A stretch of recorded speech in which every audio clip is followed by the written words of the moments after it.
O come il tuo parlare di gioco, più felice sarei, dolce mia trezza.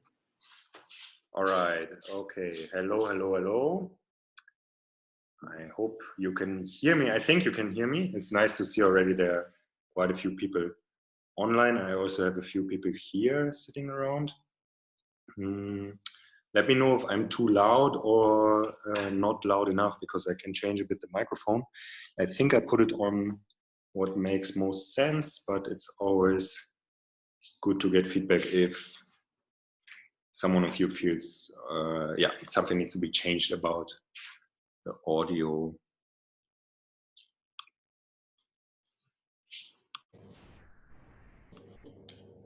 Okay, yeah, actually, now, yeah, Nicholas said perfect, but now I changed the microphone, so now I need a new feedback. Okay, it works like this here for the people that are new to this program. Everyone should have the possibility to raise their hand. There should be a function to raise your hand. So, and when you raise your hand, I can see that you raised your hand, and then I can call your name or unraise your hand and switch your audio on so you can say something. So you have the possibility to speak or to chat. Yeah, it doesn't matter.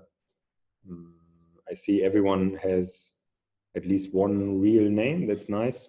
So yeah, that's good. Like, you can be sort of anonymous here, of course, but it would be nice to have some sort of a name to talk to. Okay. So we will do 1 hour, and it will be recorded, and I will probably put it on YouTube. I'm also thinking of, if it happens, my plan that this will be more regularly, to put it into some sort of a podcast format so people can listen to it, just the audio, which I personally prefer to having a video. I think it's just nicer because you don't have to look at screens. Gibt es jetzt hier noch öfter oder? Nee, okay. All right, so the topic of this meeting is the evolution of our practice. I just wanted to start talking about a few things that are happening, and I'm very open for anything that comes up. So if you have any questions or any remarks or anything, I'm really open to get into this. I don't have a structure that I want or need to follow. Yeah, so I'm presenting something, and I hope we can discuss some things. In the recent months, we were looking a lot into different layers of our practice and different ways of categorizations to help the practice, because it helps to find categories, to find a way to map the practice to get more structure in the training. It doesn't mean that structure is always necessary and always good, but it helps to create a bit more of a guidance also for yourself. Yeah, but it can be that for some time your practice is more clear and more going from maybe one point to another, and at other times you feel like you just want to practice very freely and just see what the day brings. So my personal practice has also evolved throughout the years. So at the moment when I do practice physically, for example, when I practice movement material, I wouldn't say I really train or I exercise, but it's much more open. I don't really count anymore, or at least at the moment I don't count. And this moment of not counting is already for more than a year. And this is also heavily influenced by my teacher, Martin Kilvadi, who I've written about a few times, and also we made some videos with him, who's a dance teacher living in Brussels, and he has for many years talked about the open form, which is, you can say, which is improvisation, and to not have exercises in a mechanical way, but he would have more exercises in a conceptual or principle way, and that works very differently from the normal exercises. But I feel, on the one hand, it is not advanced, like everyone can do it, every beginner can do it. But on the other hand, I feel also that it makes sense to go through structure and through counting, and also for several years. So, and that's why also when we teach a lot with numbers and with clear exercises. But the idea is always to get from there to more and more freedom, and not to be reliant anymore on exercises. But the question is sort of, how long does it take to get to this point? Which is for me also not possible to answer because every path is different, and I cannot yet really tell how long this takes, or if it happens to everyone or not. I see that many people struggle with it, while for other people it's very natural. Like, there are people that have a huge problem with counting. For them it's really, really difficult. And other people, if they don't count, they stop to move, let's say. Yeah, they need this more exercisey, more counting way. And I would say it's more people that are like this, that for them it's very helpful to count, than vice versa.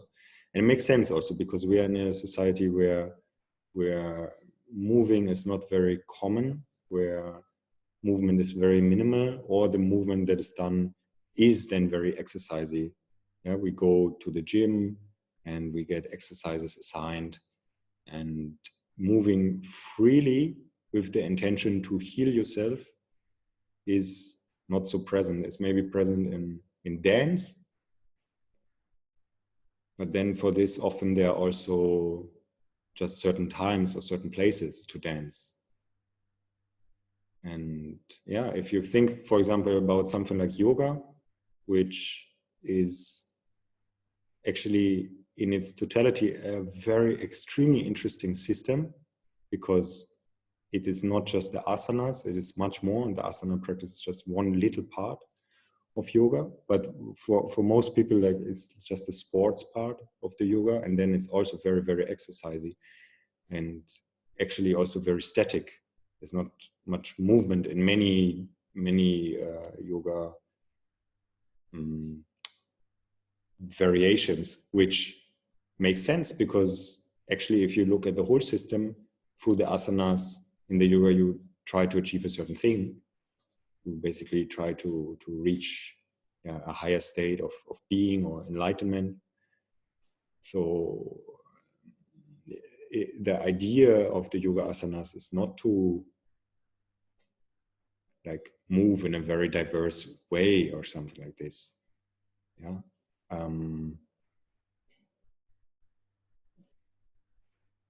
So there are not many practices where I feel we are educated to really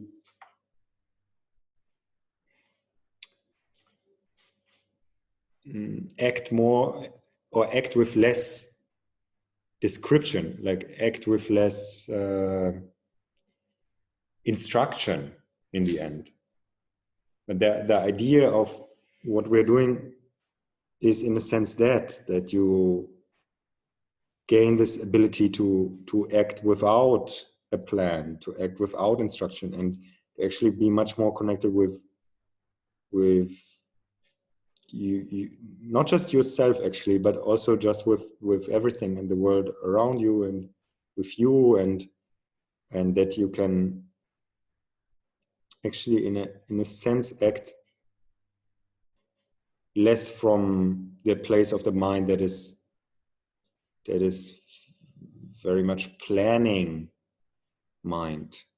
Although this part, we also actually like to practice it. We like to practice organization, planning, and structure. And in the last months, I have with students from the online support and with the guys here in the school in Berlin, we have looked into different ways of organization and structuring. And one big thing was the Getting Things Done method by David Allen. This is very, very interesting thing, I think. But funny enough, also this person, where you might think it's not very spiritual, talks about things that go way beyond structuring the things. And he says also that in the end, what you are going to do is, or the way you're deciding about what you're doing is wie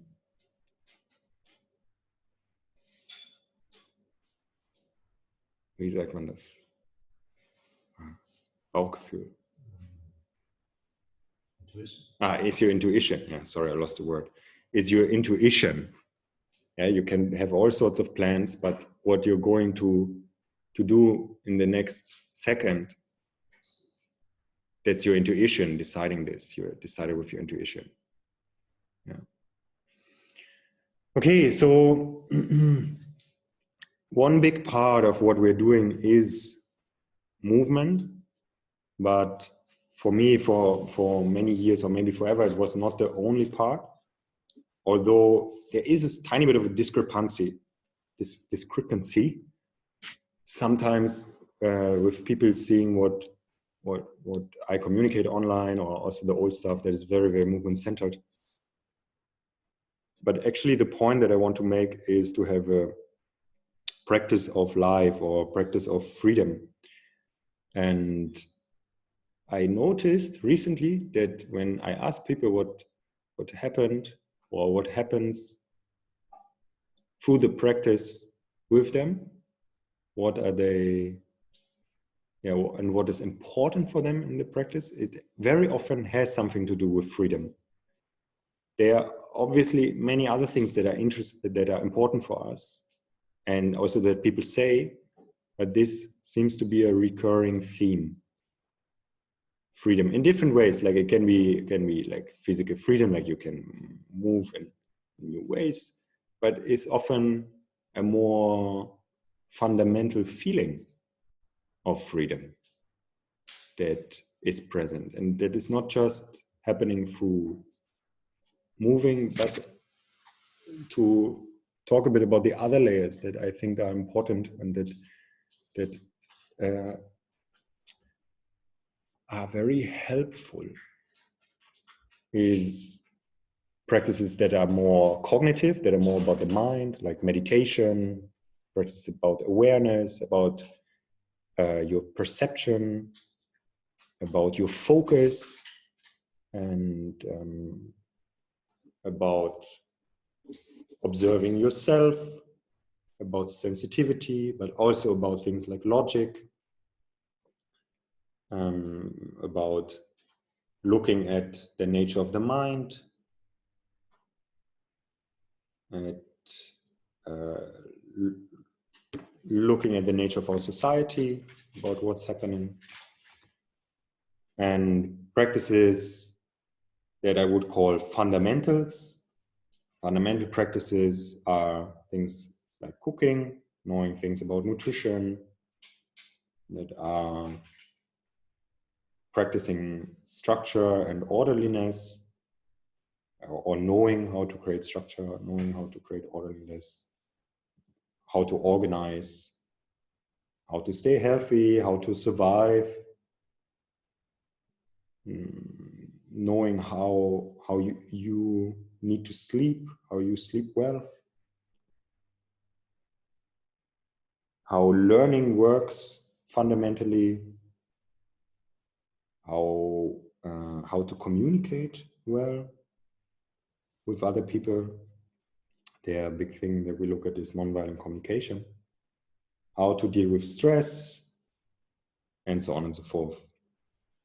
Then there is the moral practice that is about taking responsibility, about practicing also truthfulness, practicing also absent or dealing with cravings, or in German I would say Bedürfnislosigkeit. I'm not sure how I say it in English well. Yeah, but this Bedürfnis is a craving and means absence of craving. So to practice this as well, and also to gain knowledge about our world, how our world works. This is something we have done a lot in school. Yeah, everyone that went through school gained a lot of knowledge about things like biology and chemistry and physics and math and history, and learned a second language and so on and so forth.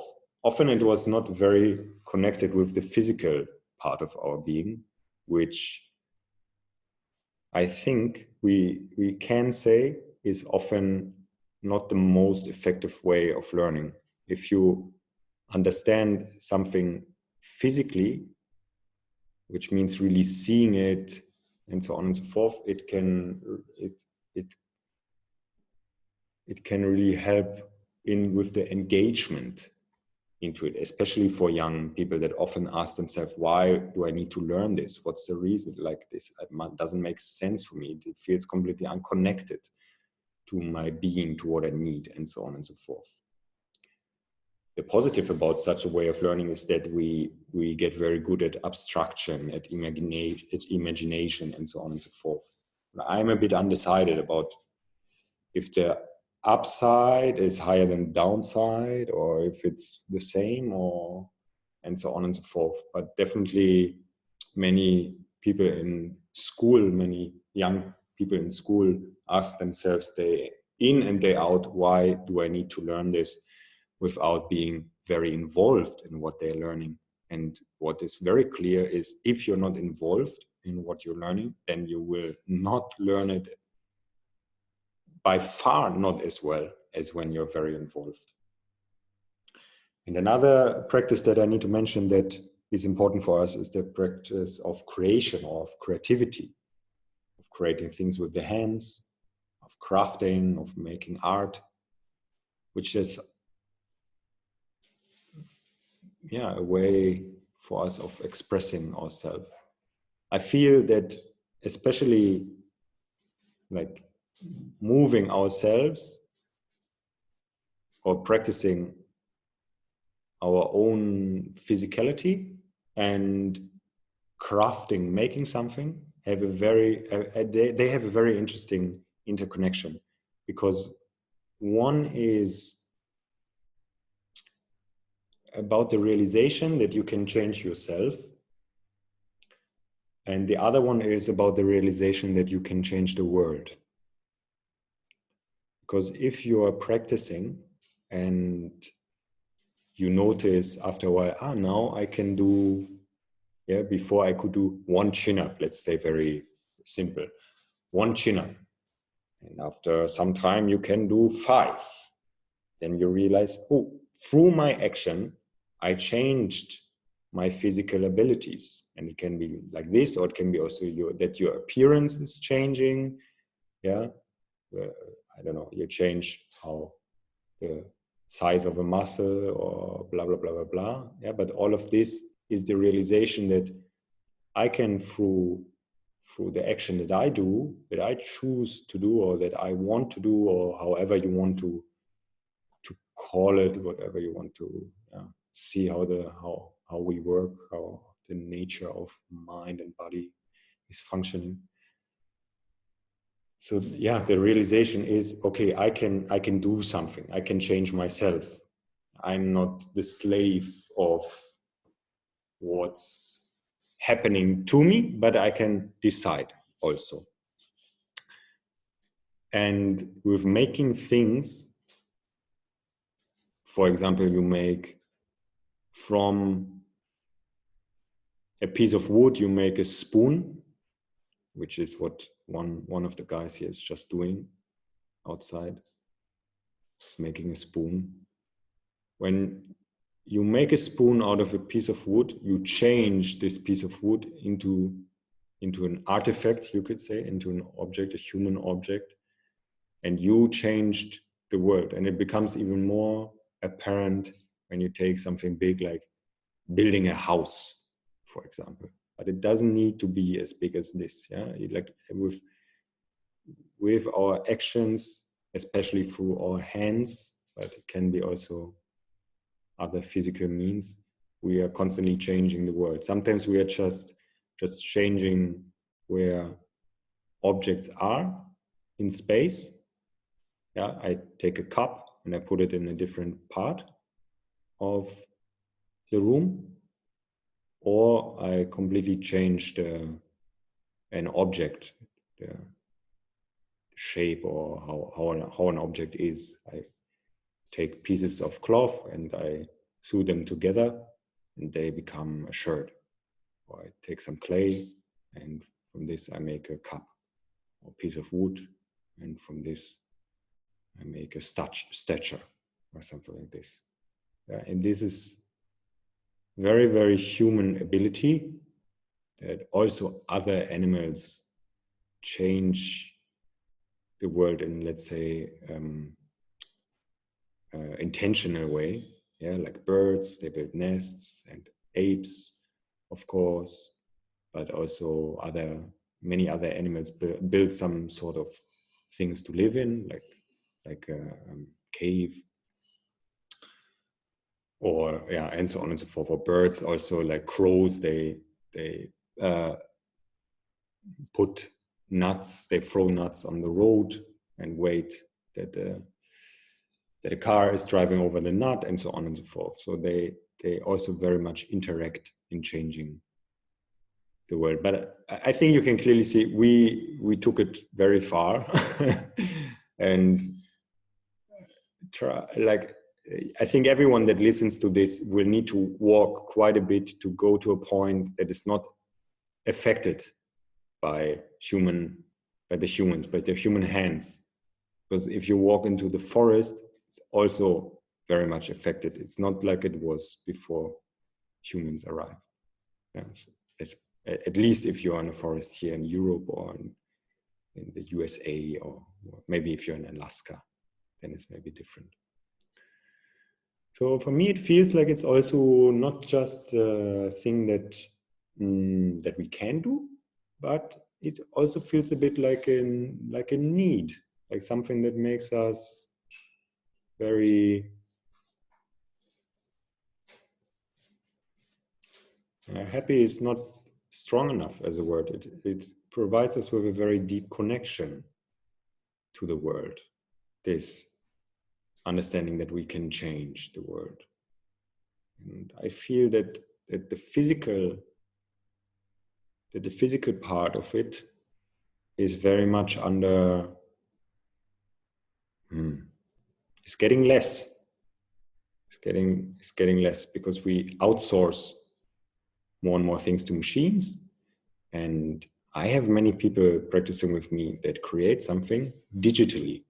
And this is also a way of creation, but it feels like, for me, it feels like creating something human in an already human place, in a place that is completely made by humans. The digital world is a new world created by humans. And I create a lot of things digitally, like writing digitally and pictures and blah, blah, blah, blah, blah. Or also like creating the code for my website, which I really enjoyed to do when I did it.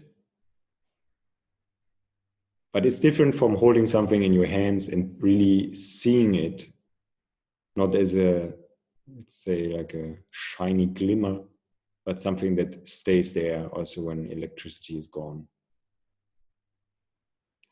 But I also feel that many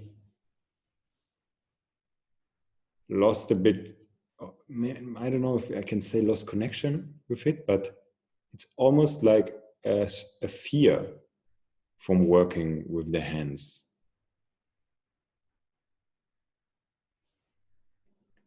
Obviously, this is only for a certain part of society, because there are still the people that work day in, day out with their hands. It's just that many of the people that practice with us are not from this part of society. They're from a part of society that's often more, university-like. So much less physical in their work, more computer-based or thinking-based, knowledge-based, or many of the trainers that come to us actually also have very little experience with working with their hands, but they're very experienced in moving themselves. But there's this part of physicality. So I often encounter in workshops like a certain resistance to working with the hands, like a bit like a fear that what you will create will not be good enough, or you will be disappointed by yourself, or something like this. And of course, it will not be very good if you have not practiced for a long time. But it doesn't matter. Who cares if it's like, who thinks that the first time I do something, it should be perfect? This is complete nonsense. But many of us, when we grow up, we get more and more into the zone of comfort, where we want that the things that we do are all sort of working well, and we don't want to get thrown out of this situation. Okay, to sum this up, so for the last months, we tried to map more and more the different ideas that are floating around, that we think that are connected with each other, that create a life practice or practice of freedom, that are cognitive, physical, and creativity, fundamentals, like I already stated, moral, communication, knowledge, philosophy. And then what I work on is to put all of this in a process, and to create resources to help or to provide the people that are interested with the possibility to do all of this, to participate. And in the physical layer, we are already quite far, but we are still creating more and more new things. And maybe some of you have seen the talk with Raphael, which was only in German.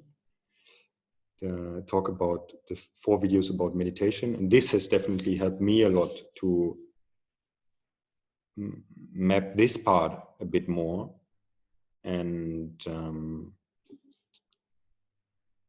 also some help I got from the work of a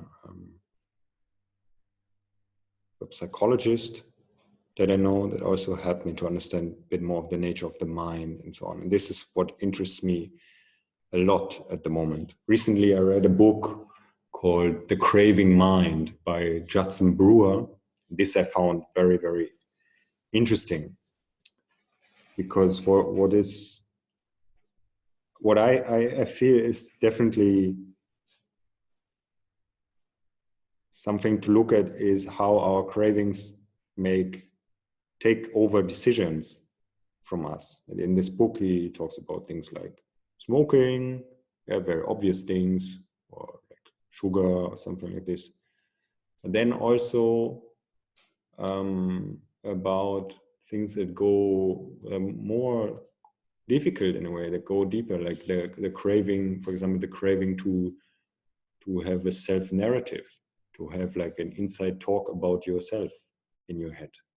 That I found also very, very interesting, that he sort of claims that we crave this self-narrative, this chattering about this blah blah about yourself.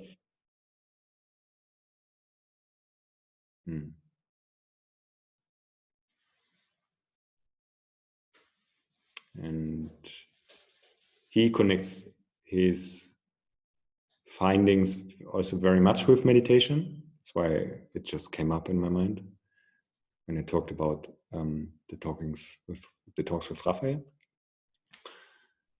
That through mindfulness and through meditation you can discover this, and you can uncover the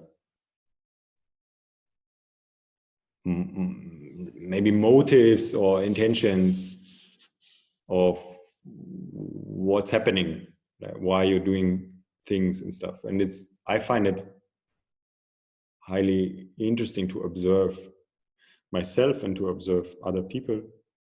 And yeah, and definitely how we love this to have this chattering going on. And my teacher Uwe from the wilderness training, they call it the Plappermann. Plappermann. Yeah, that's very German. So this constant talk. It's definitely a book that I would recommend to read. Yeah, Julian raised his hand. You're definitely invited to say something now. I don't know if I can switch your audio on, or you have to do it yourself.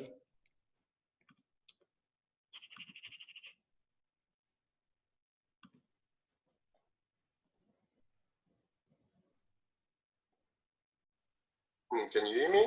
Yeah. Yes, nice. Okay, so I like the expression Plappermann a lot. What's your alternative to the inner dialogue? How do you practice with it?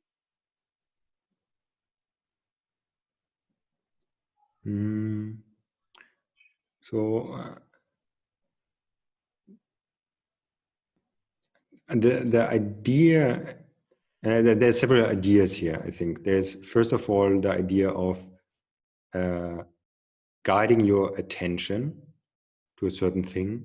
Like this is like the base of Vipassana meditation, where you focus your attention on your breath.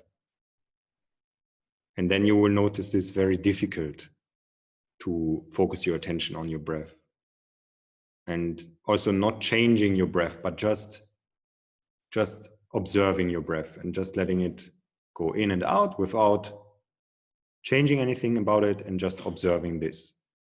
And then you will notice that you will drift away and you will start to think about things, and then you come back to the breath, and you just, first of all, notice the nature of your mind, that it likes to wander around, and that is actually very difficult for the mind to stay with one thing. And I don't know if it was in this book by Judson Brewer, but somewhere else I read this. Is what I found very interesting, is that I think you can also see this in brain scans, that the brain, or that your mind is changing between the outside awareness and the inside awareness. So that you are aware of what's happening outside, and that you then go inside into an internal dialogue, or noticing more your thoughts, and so on and so forth. And there is this constant change between it. And what seems to be very difficult for us is to do just one of this, to just stay with the intention, with the awareness outside, or just inside.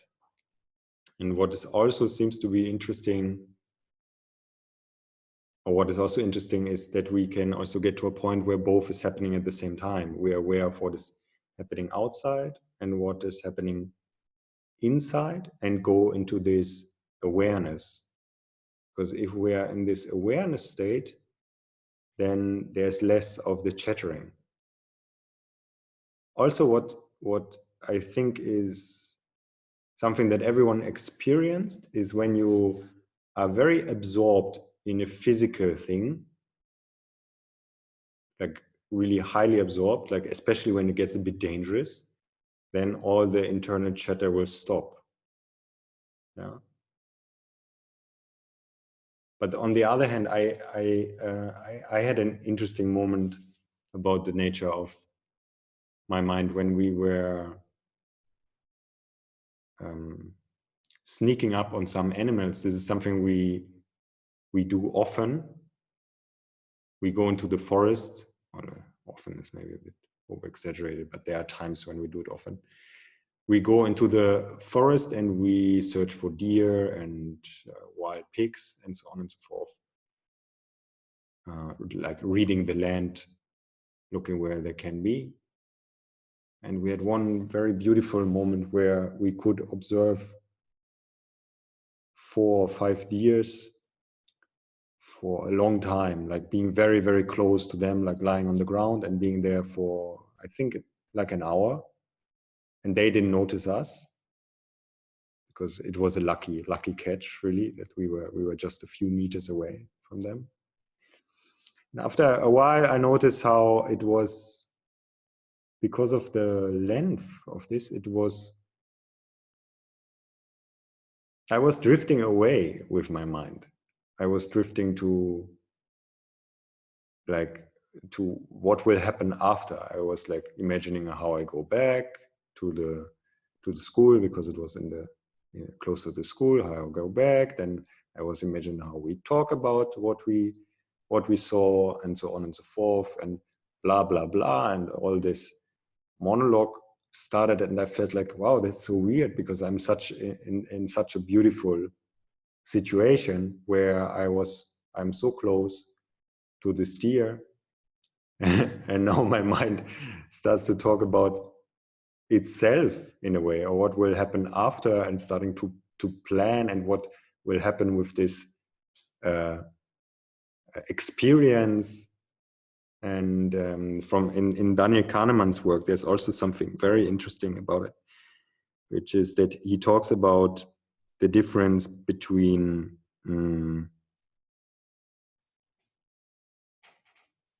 or how we crave nice memories, or how our mind likes this, to crave nice memories. That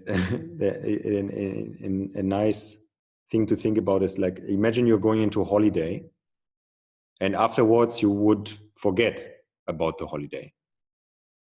Like, you would have no memory of it. Would you still go into the holiday? And I think it definitely feels a bit weird, no? If you think about it, like going to a holiday and then not having not remembering it. So that there's no talking about itself in the mind. We like very much to go to holiday and then thinking about it and then looking at pictures and so on and so forth. Yeah. Maybe for some it would be even enough to just get a memory of a holiday without actually doing the holiday. Our mind likes to talk. Yeah. And I feel that one thing, and that is very powerful, is in a sense high intensity physical experiences. And this especially when some danger is involved, like when you're climbing, or when you cut wood with an axe and you need to be focused that you're not cutting yourself. Yeah. And then often this chatter stops. And this is why people love it also, to after work they do some training. And it's often not so much about the training, but it's about this moment of the day where the chatter stops. And then other ways that are done for many, many, many years are different ways of mindfulness meditation. Yeah, and there are different schools there. There's Vipassana. There's different schools in Buddhism. There's something that I like to do at the moment with the guys here at the school also.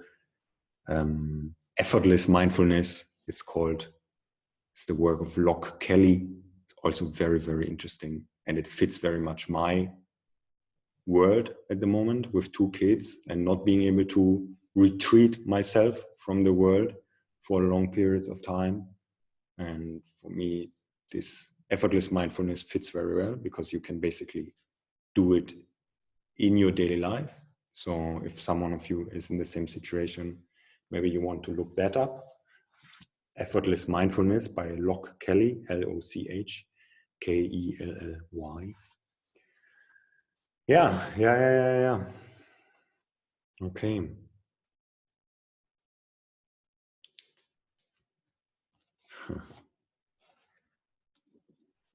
Someone has a remark or a question or something to say?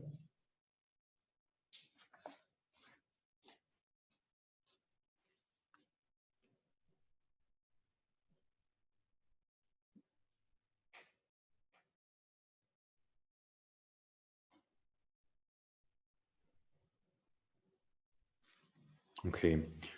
Martin asks, how do you articulate the different parts of the practice? Do you focus on one aspect during some time, then move to another? Or do you articulate them all together? So, in a sense, different parts of the practice are definitely very much connected with each other. Like body and mind are always connected. But of course, we have things that feel maybe more physical or more cognitive or more creative or more structured, blah, blah, blah, blah, blah. Yeah. So definitely we can say, okay, at the moment I'm practicing more things that feel more physical, or now I practice something that feels very much about my mind. And there are things that are definitely have synergies. So when you practice them together, they help each other. And there are other things that are more rebalancing. For example, if you practice a lot of strength training to then do some softness training, it's not necessarily that you will do more pull-ups from softness training, but it will rebalance you so that you're not going too much towards one direction. This is something we are interested in finding the balance. When you have acquired a certain state and in a sense a certain balance, it makes definitely sense for people to go also out of this balance and pursue what they are really, really interested in. So if someone has a good layer in movement, then maybe at some point he sees, this part of moving I'm super interested in. I want to specialize into this. Yeah, but he has this foundation that helps him to rebalance his specialization so he doesn't get injury. Injury can be physical, it can be also in other layers. Because the things that I mentioned are so many and all of them are so vast and big, you cannot do everything at the same time with a big focus. When you're at the beginning of something, you can it's enough to practice a bit, just some minutes, a few minutes every day, and something will happen with you. But when you get to a more advanced state, it also takes you more time or more focus, more attention to dive deeper. So that's why you can definitely not do everything at the same time. And you need to cycle the things through. And then there may be times where you feel, okay, now I want to take more time for meditation. And other times where you feel like now I want to take more time training physically, or more time creating something, or more time with fundamentals, or more time with knowledge, or so on and so forth. And then of course in all this there's then also focuses that you can lay. Yeah. So if you think about physical practice, if you think about movement, then maybe you focus some time more on coordination, or you focus some time more on mobility, or you focus some time more on strength, and so on and so forth. But depending on the time that you have for practice, you can do more or less, because there are some things that, or many things also, you lack the capacity to do just this. Like if you're just starting to train, then obviously you will not start to train 8 hours every day for 6 days a week. It will be like physically, it will be too much. You don't have the capacity for it. So let's say you have nothing else to do in your life and you just want to practice a lot, then it would make sense to practice maybe not just like physically, but then also some mind practice, some practice about some knowledge work where you just read and so on and so forth. Because our mind is not so good to just stay with one thing, and you need to learn this if you want full time. And then if you are more advanced, then you can, if you are interested, acquire the ability to stay with one topic for a very long time. Doesn't mean that it's huge fun, but it's possible to practice one thing for 8 hours. Okay, Peter asks, how do you integrate movement into everyday life in small chunks? As an office worker in a big city, about to work from home for the next few weeks, I try to use stairs, walk, or use a kick scooter, take breaks from sitting, eat while standing, and would like to add more diverse movement into my day. Any suggestions? Yeah, my first suggestion is yet to do this. This sounds very good. We are about to publish a few like small chunks to help exactly with this. But I would like some basics. I would say is always like to walk more, to use the stairs like you already wrote, to sit on the ground, and not just sitting on chairs, but to see if it's possible, like especially if you work from home, I think it can be possible to take 10 minutes where you don't sit on a chair, but you sit on the ground, or you sit maybe on a small cushion. Like for example, I sit on a yoga cushion at the moment, so it's very close to the ground.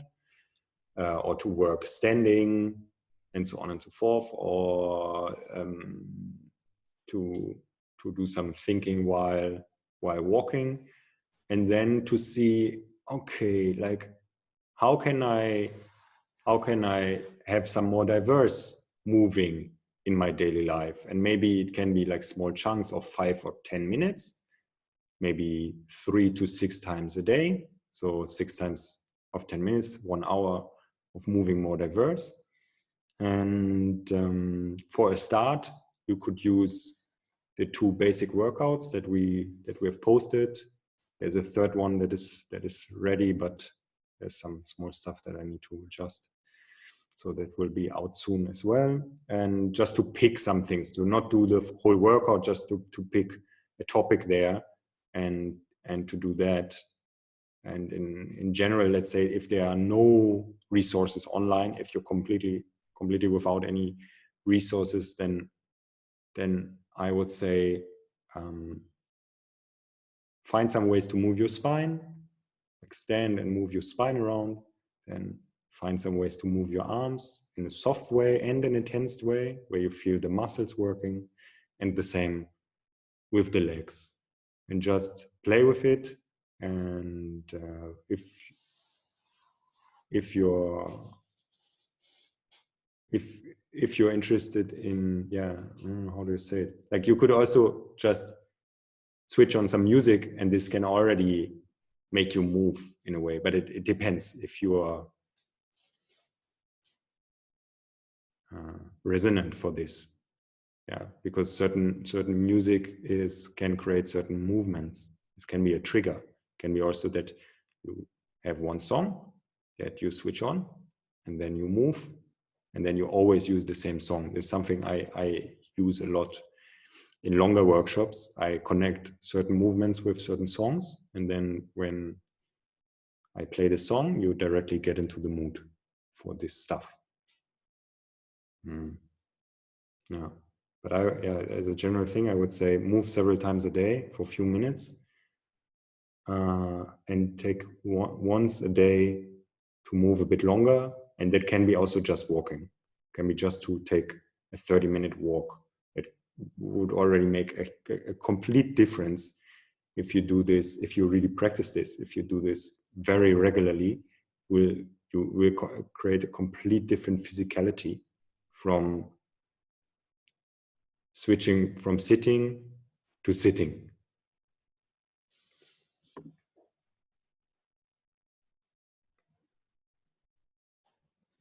Okay, I hope this was clear, but if you want me to dive deeper into some of this, then feel free to ask.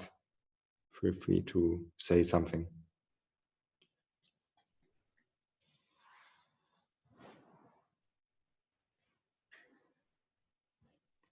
The last topic that I will open for today. Oh, there's a new. Okay. The last short topic that I will open for today, with 8 minutes left, is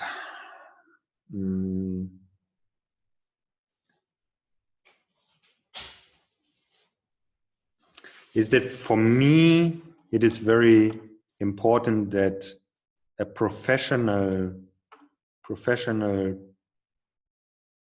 service in this regard is communicated without, let's say, suggestive talk.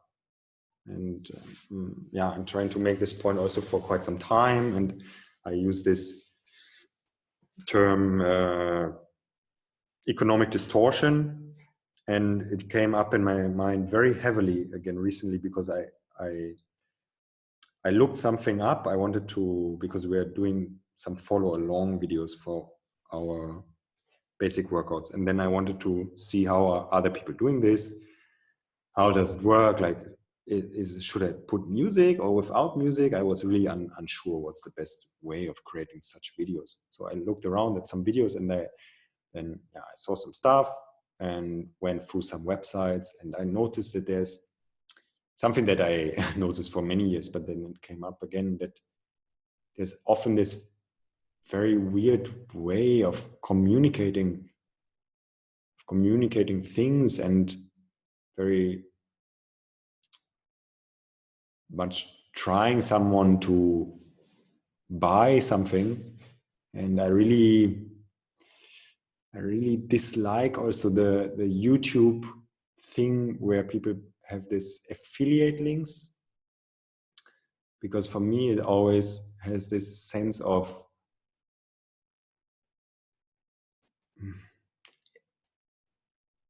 it makes you in a sense vulnerable to someone saying you are dishonest. Because let's say I would now talk about minimal shoes here, about barefoot shoes, and then on a YouTube video. We are not on YouTube, but anyway, maybe we are if I put it on YouTube and the person that listens is on YouTube. But if I would now talk about minimal shoes and then put an affiliate link to minimal shoes, it would be super tricky. Do you understand? Like, I'm not even sure if I need to explain it, because I think it's so clear. Like, it feels a bit like you cannot fully trust my opinion. Yeah.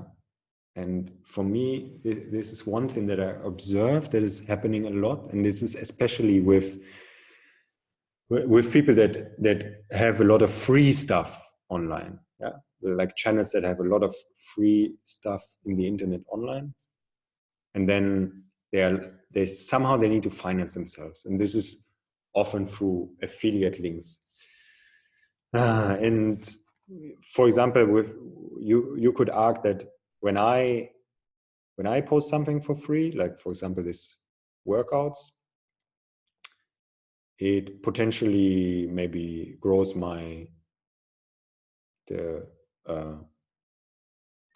how do you say, publicity, like the width that I have, how many people know, range, the range that I have, how many people know my work, and then maybe more people come to workshops and blah blah blah. So there's in a sense also for me a financial reward or something like this. But I feel that I really don't want to publish things freely online because of such intentions.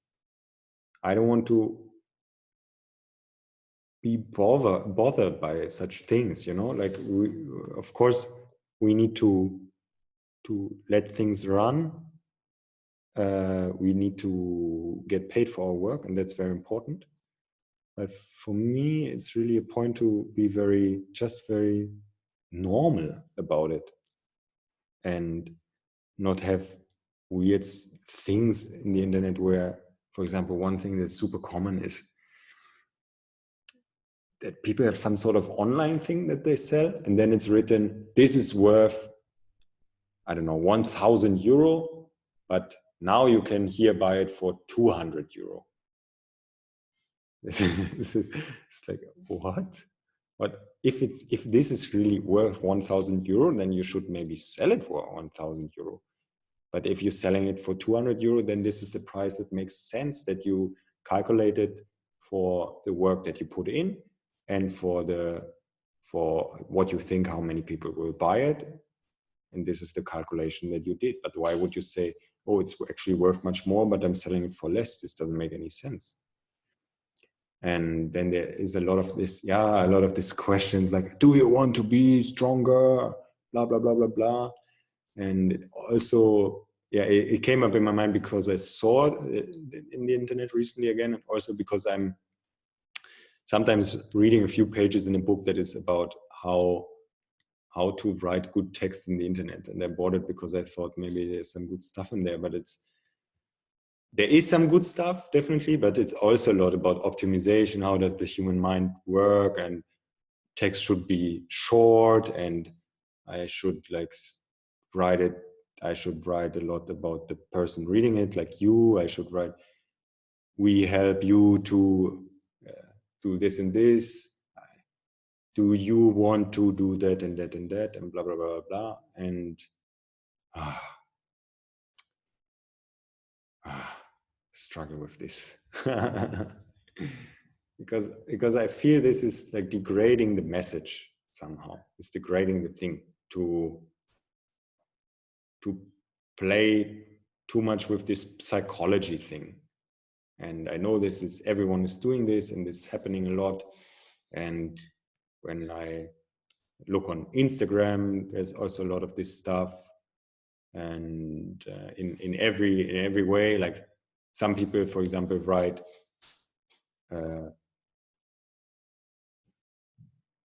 in this way that I just said. Other people write things that I don't understand. I have no idea what they're saying because they're too much foreign words. And apparently this is also a way of showing how great you are, or something like this. Like, it's a bit confusing for me. Yeah, maybe to sum it up, I'm in a process of thinking about how can something like distributing free stuff done in a sustainable way that is truthful, you know? Because I feel I want to publish more free stuff. I want to publish more things for everyone, but at the same time, it takes a huge amount of time. Like one basic workout is, there are at least 4 people involved, about for making videos, being in front of the camera, behind the camera, writing, translation, correction of the text, putting it online. It's at least I need 3 other people for this, and all of these people get paid by me, and I don't want to publish it with this intention of, okay, I will get this money back because more people will come to a workshop. Yeah, I'm just a bit undecided if I just keep it like this and just publish this, or if I say, hey, if we can collect a bit of money, then we can publish the next thing, because I can pay the people that help me create the material, and so on and so forth. I'm just throwing this thought out there, and of course I'm very happy for your thoughts, what you think could be a way. Yeah, because as I said, like to create this material, it really takes a lot of time, and with 2 kids and quite a few responsibilities, it's can sometimes be very slow. And for example, the 3rd basic workout is in the pipeline for a few months now. Like, I wrote it several months, but the last parts, it's quite it takes me a long time, because I lack a bit the resources, the time resources, the financial resources to put so much energy into there. But I might also just keep it like this, and then the things are just slow, and then it's also okay. Peter asks if I have some Patreon or other giving framework set up. You could post the links on the videos and explain that proceeds go directly to the creation of new videos. Yeah, this is, for example, something I'm thinking about. So yeah, I'm thinking about doing this, but for now I just wanted to share this idea and see if there's resonance for this, or if you think it doesn't make sense, or whatever. I'm undecided. Let's see what happens. Okay, good. We are at 2 minutes, and thank you for participation. And I will regularly host such meetings. Yeah, I will. My idea is to do it every 7 to 14 days, and I hope that through time it will be more and more of a discussion, of a conversation, because it's also for me so much easier to talk about all the things if in a conversation and discussion way, where it's more like a back and forth and several people talking, because it's hard to to talk by myself for 1 hour. Yeah. Okay. Good. If you have anything else after, you are invited to send me an email to our email address, contact@josefbart.de. Julian, do you want to say some last words? You did very well also on your own. Thanks a lot. Oh, thank you. Always good to get feedback, because it's sometimes weird to talk in front of a computer. Good. Okay, then I will end the meeting here, and see you next time. I'm always sending it out through the newsletter, but I will also put it on Facebook, but I like the newsletter most as a communication tool. So yeah, see you next time, and thanks for participation.